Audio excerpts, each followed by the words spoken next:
BRS ఘర్ వాపసిని speed up చేసింది. భద్రాచలం ఎమ్మెల్యే తెల్లం వెంకట్రావు సైతం బీఆర్ఎస్ లోకి రిటర్న్ అయ్యే అవకాశాలు కనిపిస్తున్నాయి.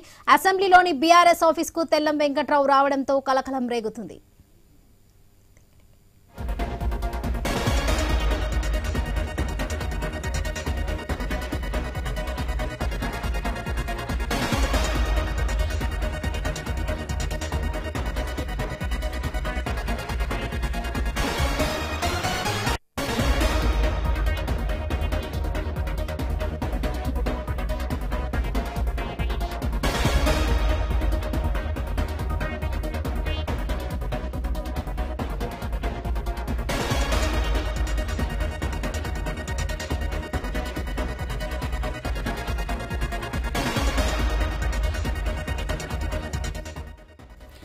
బీఆర్ఎస్ ఘర్ వాపసిని స్పీడప్ చేసింది. భద్రాచలం ఎమ్మెల్యే తెల్లం వెంకట్రావు సైతం బీఆర్ఎస్ లోకి రిటర్న్ అయ్యే అవకాశాలు కనిపిస్తున్నాయి.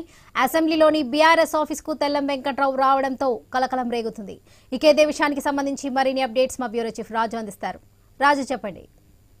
వరలక్ష్మి బీఆర్ఎస్ పార్టీకి సంబంధించిన ఖమ్మం జిల్లా శాసనసభ్యుడు భద్రాచలం నుంచి బీఆర్ఎస్ పార్టీ తరఫున మొన్న గెలిచినటువంటి ఏకైక ఉమ్మడి జిల్లాలో ఏకైక ఎమ్మెల్యే తెల్లం వెంకట్రావు గెలిచిన కొద్ది రోజులకే ఆయన కాంగ్రెస్ పార్టీలో కలిసి పొంగిలేటి అనుచరుడుగా ముద్రపడినటువంటి ఆయన కలిసి కాంగ్రెస్ పార్టీలో చేరడం జరిగింది.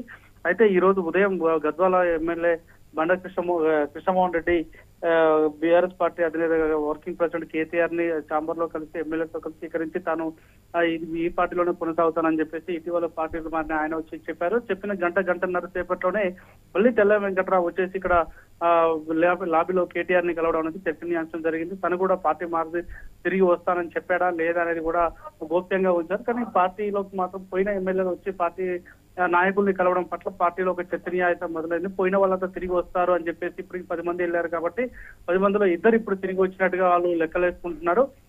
అయితే ఈ ఎమ్మెల్యేలతో పాటు మిగతా ఎమ్మెల్యేలు కూడా 1-2 తప్ప మిగతా వాళ్ళందరూ కూడా వచ్చే అవకాశం ఉందన్నటువంటి ఒక ప్రచారం అయితే జరుగుతా ఉంది. ఇదే అంశం పైన కాంగ్రెస్ పార్టీలో కూడా ఒక కలవరం అయితే మొదలైంది. ఎందుకు పోతున్నారు, వచ్చిన వాళ్ళు బీఆర్ఎస్ పార్టీలో కలవాల్సిన అవసరం తిరిగి ఏంటి అనే అంశాలు కూడా చర్చనీయాంశమైంది. వాళ్ళు ఎందుకంటే పోయినటువంటి ఎమ్మెల్యేలు పార్టీలో చేర్చుకున్న ఎమ్మెల్యేని పట్టించుకోవడం లేదు కాన్స్టిట్యూన్సీలో జిల్లాలో మంత్రులు, కాబట్టి వాళ్ళు అగౌరవపరుస్తున్నారు కాబట్టి తిరిగి వెళ్ళిపోతున్నారంటే ఒక ప్రచారం అయితే జరుగుతా ఉంది. సో దీనిపైన కాంగ్రెస్ పార్టీ కానీ ఇప్పుడు బీఆర్ఎస్ పార్టీ కానీ అధికారికంగా ఎవరు స్పందించలేదు ఇప్పటి వరకు. సో రానున్నటువంటి రోజుల్లో ఏం జరుగుతుందన్నట్టు రాజకీయ చర్చ మాత్రం కొనసాగుతుంది. Varalakshmi. Right Raju, thank you.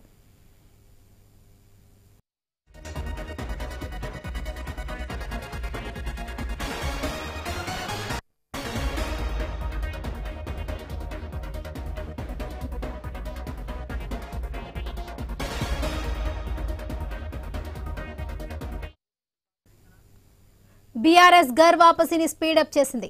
Bhadrachalam MLA Tellam Venkatrao సైతం బీఆర్ఎస్ లోకి రిటర్న్ అయ్యే అవకాశాలు కనిపిస్తున్నాయి. అసెంబ్లీలోని బీఆర్ఎస్ ఆఫీస్ కు తెల్లం వెంకట్రావు రావడంతో కలకలం రేగుతుంది.